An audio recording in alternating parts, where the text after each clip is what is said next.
My name is Jennifer Hiltwine, and I am the Senior R&D Specialist here at CIT.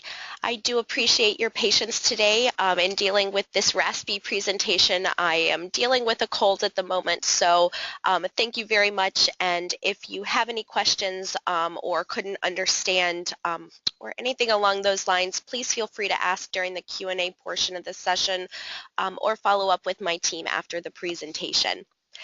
So I'm pleased to have you join me for today's webinar that's focused on the financial portion of the CRCF application process. That's the budget and the budget narrative. During this session, I'll walk you through these documents and what we're looking for, discuss the matching funds requirement for CRCF programs, offer tips and common pitfalls to avoid to create strong budget submissions, and then open up the floor for some Q&A. Today's presentation does not cover CRCF applications and proposals. A session focused on these topics was held yesterday. It was recorded, however, and that will be available to you by close of business on Wednesday. Before we get going, a quick note about our approach for this session. All participants have been placed on mute to avoid background noise and any feedback. Questions may be submitted at any time during or following the presentation by expanding your webinar control panel and then typing your question into the questions feature. I did mention that yesterday's webinar was recorded and that will be available to view and to share. This session too will be available in its entirety by close of business on Wednesday from the solicitation landing page on CIT's website. The slides of the presentation will be available from that same place by the end of today. First, let's take a look at matching funds. In the context of those monies that are supplied by the applicant or its partners toward the project. There is a required matching component for 3 of the 5 CRCF programs, the Commercialization Program, Matching Funds Program, and the Eminent Researcher Recruitment Program. Additional matching funds are not required for the SBIR and STTR matching funds programs because the federal award serves as the project match. But what are matching funds? These are cash or in-kind monies that are supplied in an amount that matches or exceeds the amount of funding requested from CRCF. For example, if you're requesting $50,000 in support from CRCF, you must provide at least $50,000 in matching funds. In the case of multi-year projects, matching funds must mirror both the annual and total CRCF requests. Matching funds must be active and available during the CRCF period of performance and be specific to the proposed project. Additionally, matching funds may exceed the one-to-one requirement or be provided even if not required, such as in the case of the SBIR or STTR projects. Matching funds cannot come from CIT gap funds or Mach 37, state contracts, or grants. Matches cannot be identified or secured after a CRCF award is made or expended prior to or after the CRCF period of performance. For example, if an applicant secured funds during a 3-year federal grant and are already expended and wrapping up year 1 of the award, funds cannot be used as CRCF matching funds from the already completed portion. Neither can funds that will be expended after the CRCF project ends. If you are a university applicant, contributing salaries or indirects, which may be state monies, is an acceptable match. So where can your match come from? Matches can be cash or in-kind and could include the salaries and/or fringe benefits of team members on the project, materials, supplies, or equipment that's purchased specifically for the project by the applicant or its partners, travel costs that are directly associated with the project, and partner or subcontractor work that contributes to the project. Waived indirect costs, such as G&A or overhead, are also acceptable matching funds. Federal, private, or other non-Commonwealth of Virginia grants or contracts that support the same work proposed in the CRCF application and align with the specific period of performance proposed in the CRCF application could also be matching funds. There are not budget caps on categories for matching funds. They can come from one or a variety of eligible sources in any combination. Matching funds, like requests that focus on direct costs, are reviewed more favorably. The budget and budget narrative templates are within a single Excel document. but are broken into two separate tabs. This is where you will record and explain the monies requested from CRCF and your matching funds. Both the budget and budget narrative must be completed and uploaded, still as a single Excel document, into your application. Templates for the budget and budget narrative, like that for the proposal, are program specific. You must download it from CIT's website via the solicitation landing page, the URL which is on this slide, and then by clicking on the program name you're applying under. This template, along with the other program materials required for the submission process, are available via the Documents box on the top right-hand corner of the web page. Both the Budget and Budget Narrative tabs of the template contain instruction block at the top. Please review this carefully before you begin. Each applicant should enter the CIT reference number and project title in the appropriate fields on both tabs.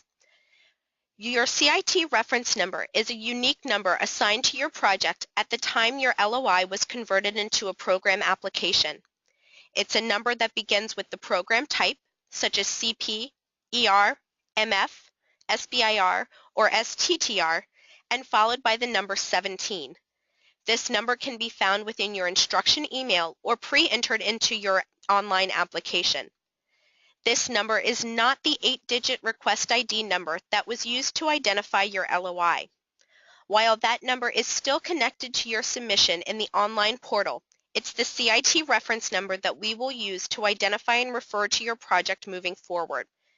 And as you'll be instructed in the guidelines, this is the number that should be used in the file name for all uploaded documents, including the budget. Next on the budget template, you'll see a combination of white and yellow cells. Enter data for your CRCF request and match into the white cells. The yellow cells are formula-driven and locked. These cells will automatically populate based on the numbers that you enter into white cells. If your CRCF project will last longer than 12 months, contact the CRCF team to request a multi-year template. You'll need to indicate which program you're applying under and how long the project will last.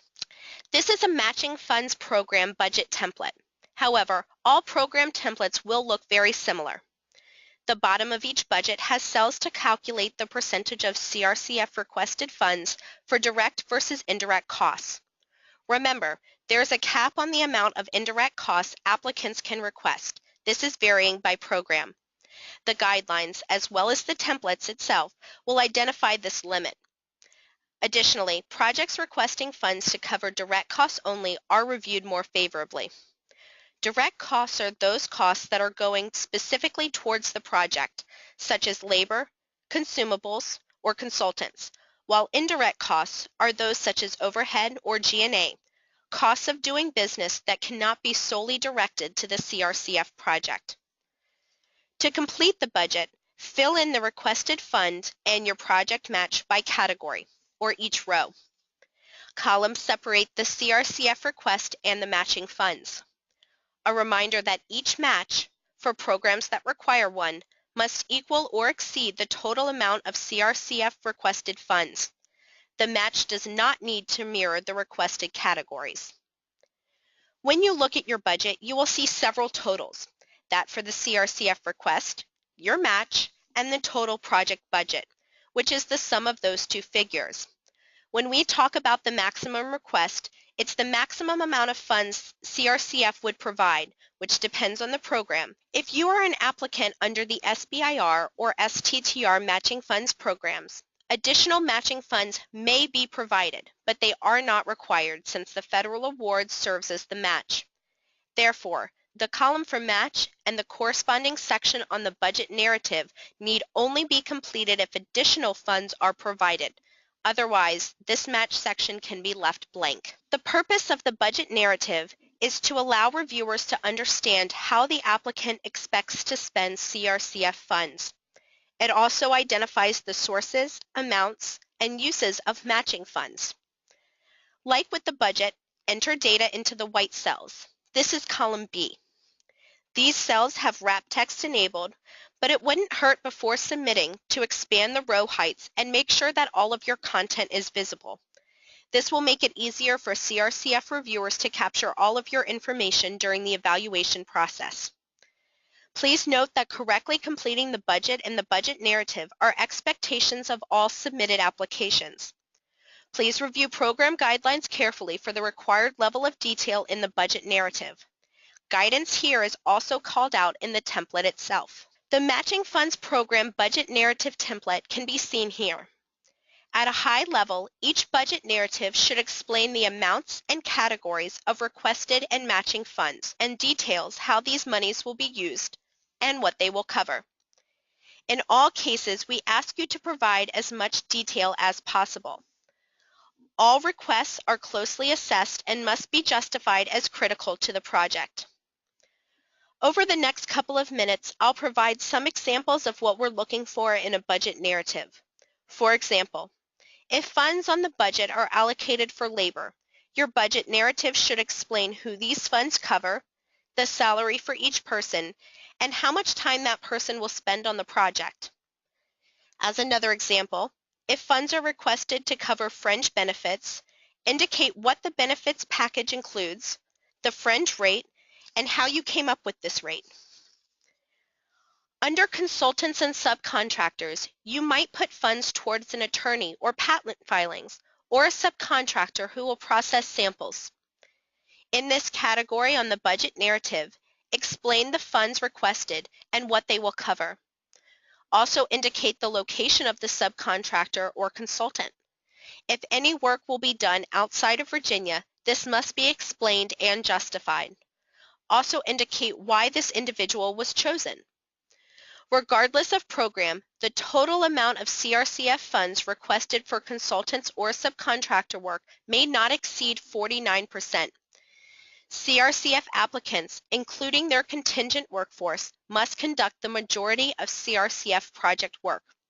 For our purposes, the contingent workforce is defined as personnel that may become an employee of the applicant organization as the company grows. This effort of these individuals should be logged under labor rather than consultants or subcontractors.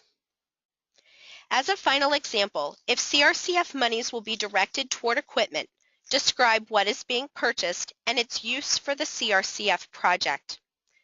You'll note that the goal of CRCF is technology development and that we're not a major equipment acquisition program. If limited funds being sought for equipment, applicants must indicate why alternatives to purchasing, such as leasing or using at another organization, are not viable and demonstrate that the equipment is critical to advanced development of the specific product or technology proposed for the CRCF project. Indirect costs may not be charged on equipment. One question that we frequently are asked is whether items are considered materials or supplies or equipment. CRCF defines materials and supplies as consumables, disposables, or other short lifespan items. These are typically less expensive items than equipment. Equipment has a useful life of more than 12 months. A portion of your CRCF request may go to support market validation activities, which we've defined in our FAQs as the following. Market validation helps you to confirm your target market, if market feedback for your concept or technology is positive, and if there's sufficient willingness to purchase your product or service when it's ready.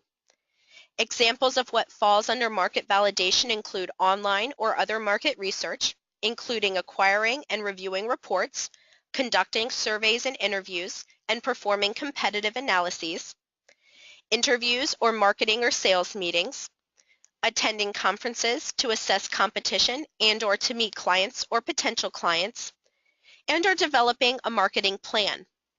Up to 10% of the CRCF requests can support market validation for the commercialization, SBIR matching funds, and STTR matching funds programs. Up to 5% of the CRCF requests can support these activities for the matching funds program. For anyone who would find seeing the explanation written out, this is question number 54 on page 12 of our FAQs. Although CRCF does not provide sample proposals, we do have a sample budget that's prepared. You may download the document from the solicitation landing page. In our application webinar yesterday, we covered tips to create strong proposals. I highly recommend that you take a few minutes to view the recording of that session. As part of today's presentation, I'll highlight some things to pay attention to when preparing your project budget. Reviewers look for precision in the budget and that requested funds are appropriate and specific to achieving the goals of the proposed project.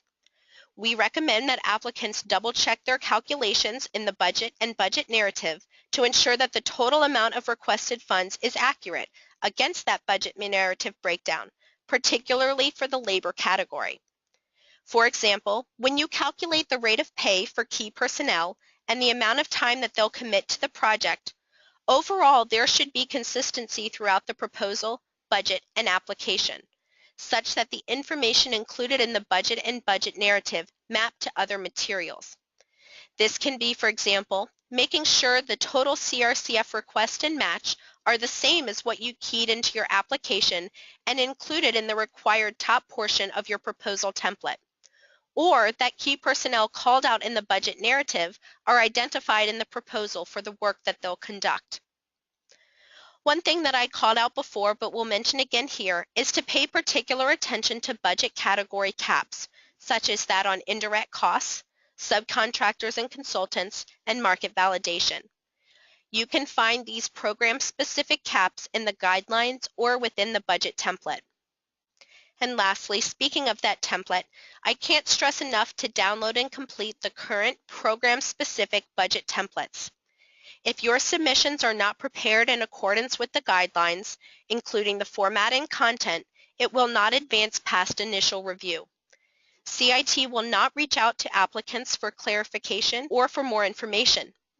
Again, all templates and materials that you will need to complete your application should be downloaded from the program pages on CIT's website from that document box in the top right-hand corner. The URL that will get you there will be seen on the next slide. All the information that you'll need for the FY17 round is available from this solicitation landing page and then from the program pages accessible from it.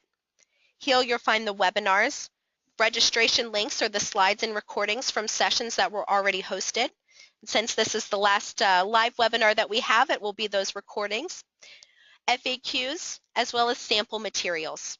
If you have any questions throughout the solicitation that are not addressed by the available materials, please reach out to my team at crcf@cit.org.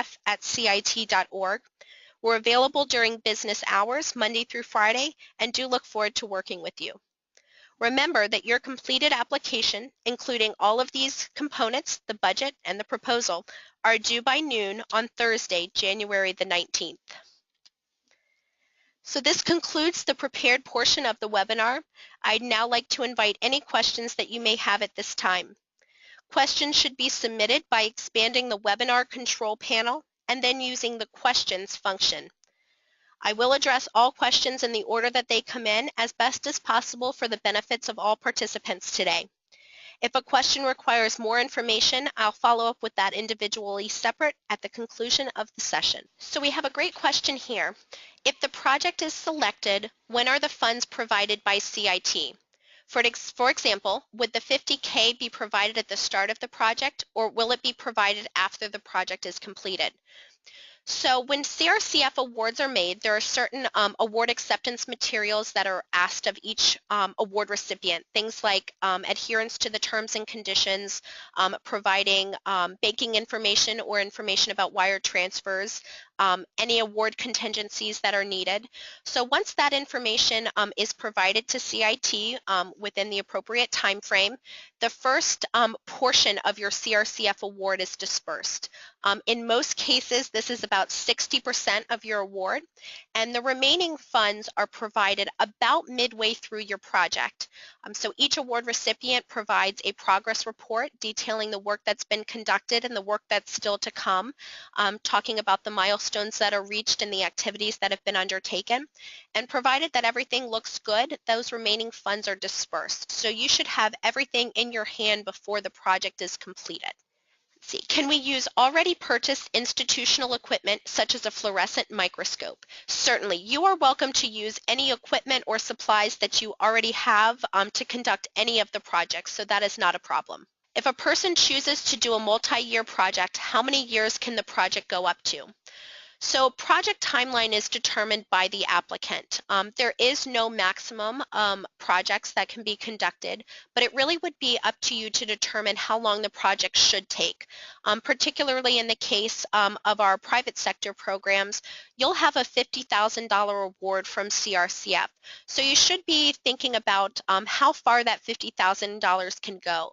I will say that for our private sector programs, the typical project length is 6 to 12 months. That's not to say that it couldn't be longer than 12 months or shorter than 6, but that average amount. For our university applicants or others under the Matching Funds program, projects typically last about 12 months. So take that under consideration and really take a look at your project, what it will take to accomplish the tasks and milestones that you're proposing, and the amount of funds that are needed, and base your timeline off of that. Can we apply large equipment already purchased as part of the match from the Institute? For example, a $50,000 fluorescent imaging system. So equipment that has already been purchased would not be an appropriate match. So those monies have to be expended specific to the CRCF project. Certainly equipment is an appropriate source of matching funds, and we do see that, but it would need to be equipment that's acquired specifically for the CRCF project and during that period of performance. So things that are already purchased and in use for other projects would not be appropriate to use as matching funds. However, your time on that equipment would certainly be an appropriate source. We have a great question here, clarification for SBIR matching funds. And that is that the matching funds column of the budget does not need specific amounts for each section if you are applying under the SBIR or the STTR programs. That is a correct statement. So because the federal award, your federal SBIR or STTR award serves as the match, additional matching funds are not required, and you are not asked to fill in the sections on the budget or the budget narrative pertaining to the match. However, if you are providing additional matching funds over and above that federal award, you would need to complete that section. So it just depends on the individual applicant. Most of the time, the federal award is all that the applicant supplies, and you are asked to fill in your federal award amount in the online questionnaire. So that's where we would capture that information. So last year, if anybody is applying again in FY17 who applied in previous years, we were asked to provide more details related to the funds. What type of information should be added beyond the simple explanation of the expenditures? So it's a great question, and I recommend that you take a look at the guidelines or on the budget template. So in both places, you will see an explanation of exactly the type of information or justification explanation of the funds for each of the budget categories. For example, under labor, we do ask you on the budget narrative to explain who would be receiving the funds, their salary or rate of pay, and how many hours they're planning on spending on the project. So we then take that information and double check it to what's requested on the budget document and whether or not it aligns. The same type of information, although appropriate to the categories, is asked for each of those budget categories. For example, in travel, where are you going? How are you getting there? What is the purpose of the travel? How many trips are needed? How many people are going? So we really are asking you to explain how you reach the cost that you're showing on the budget for both the CRCF request and for the match. For the Matching Funds program, can you use defined milestones beyond year one? It may or may not require a second year of funding. So as you're looking forward to your proposal and to your project as a whole, we do ask that you try to think through what it may take. So if you think your project is going to take 1 year of funding, your milestones and your tasks and activities should reflect that 1 year period of performance. Likewise, the budget should be appropriate to a 1 year project. If you think that it may take longer, perhaps it's 18 months, not quite 2 years, but it may be longer than a year, then we would ask you to sort of look at that work plan in the context of how long the period of performance would be. There are options as you get going through the project. If you realize that you're accomplishing things sooner and you're able to get through the plan of work faster than you anticipated, certainly accelerating that work plan would be possible, and we would be willing to work with award recipients on that, knowing that things are moving ahead. Maybe it's receiving the additional funds faster, things like that. Likewise, if a no-cost extension is needed because your project hit an unexpected roadblock and you need a little more time to complete things, again, that open line of communication is important, and we would ask that award recipients communicate that. But at this proposal stage, it's really thinking through what a realistic period of performance would be. And I say that also in the context, we are also looking at what it will take to get the product commercialized. So you may be proposing a 1-year period of performance for this specific project, but you're also going to look another 12 months down the line in activities that may be needed to accomplish commercialization, to get that technology to market, or to get angel investment. Whatever it may be, you can describe the bigger picture, and we ask that you describe the bigger picture in your application. Can the budget be revised in the progress of the project? So again, at this point in time, we are asking you to create the most realistic budget that you can based on the information that you have. Certainly after an award is made, there may be something that you've learned. Perhaps it's a subcontractor that's unavailable now. Somebody has left the company who was originally going to be doing some work, and now you need to make some adjustments. Those adjustments are certainly possible. And at the time an award is made, we would work with you to making those modifications to your budget. But we ask at this point in time that you really are looking through what it will take, who will do the work, and what is needed to accomplish the project. So as much as possible and as honestly as possible at this stage of the game, to provide a budget that will work for your project. And I will put in a plug while we're waiting for any additional questions to come through. I do strongly recommend that you take a few minutes and view the recordings, either of the application session that was hosted in December or the one that will be available later this week that was hosted yesterday. If you didn't get a chance to participate in person, we do talk about a lot of tips and suggestions for creating strong proposals, ways to think through your projects, things that we're looking for, and even if you just fast forwarded to that section in the recording, I do think it would be worth your time to learn what we're expecting as strong proposals. So as you are getting down into the last week here, or a little bit more than a week of preparing your proposals, do take a few minutes to use the resources that are available to you. So we have a question about the maximum amount of funds that will be awarded. And the maximum amount of funds that will be awarded, I'll take it in two sort of sections. The first is that each program has a specific award cap per project.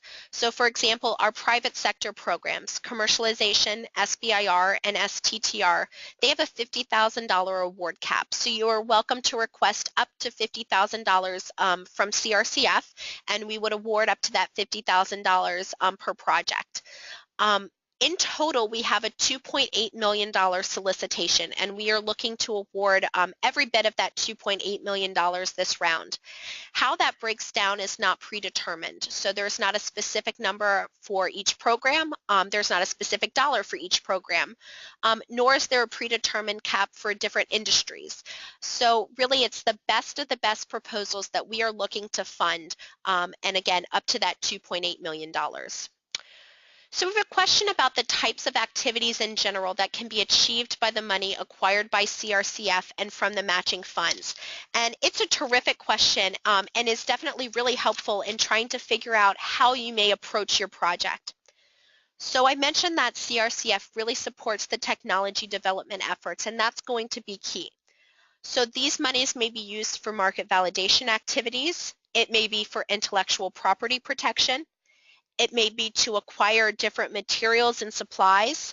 It may be for labor associated with testing your product. It may be for other technology development efforts. Perhaps it is looking at developing a marketing plan that would fall under that market validation activities.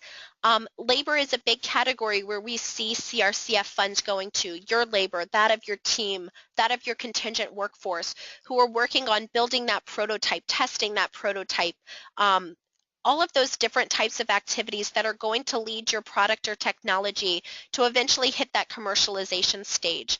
So as of a state-funded program, the Commonwealth is looking for that return on investment to happen here in the state, so those economic development benefits to happen here. As such, we are asking you as part of your applications to talk about what that potential is. Will there be jobs that could be created from your technology as it grows and commercializes? Would you be using a Virginia manufacturing plant to produce the technology? What types of economic development benefits would we see here? So they sort of go hand in hand. If you have any further questions or I can elaborate, please let me know either here or follow up via email after the session. I will give just a couple more minutes here on the live recording. And certainly as you are getting into your project budgets and as you're getting into the application and you realize that you have questions, my team is available and would be glad to support you in that process. Sending an email to us, crcf@cit.org, with your question. We will get back to you as soon as possible, and I know that everyone can appreciate as we get closer to the application deadline and more questions come in then, to have a little bit of patience in our reply time, but we do look forward to getting back to everybody and answering those questions so that you are submitting your strongest and your best proposals. I haven't seen another question come through in about the last 5 minutes, so hopefully I've addressed everything that you're curious about today. But again, as we conclude, if you have anything else, please don't hesitate to reach out to us during the process. And remember, 12 p.m. noon on next Thursday, January the 19th. That is when your submissions need to be in by. Anything that's after the deadline will not be considered. So we look forward to receiving all of your applications, your strong applications here for the CRCF program, and thank you again for participating today. So have a great afternoon, and we'll talk to you soon. Bye-bye.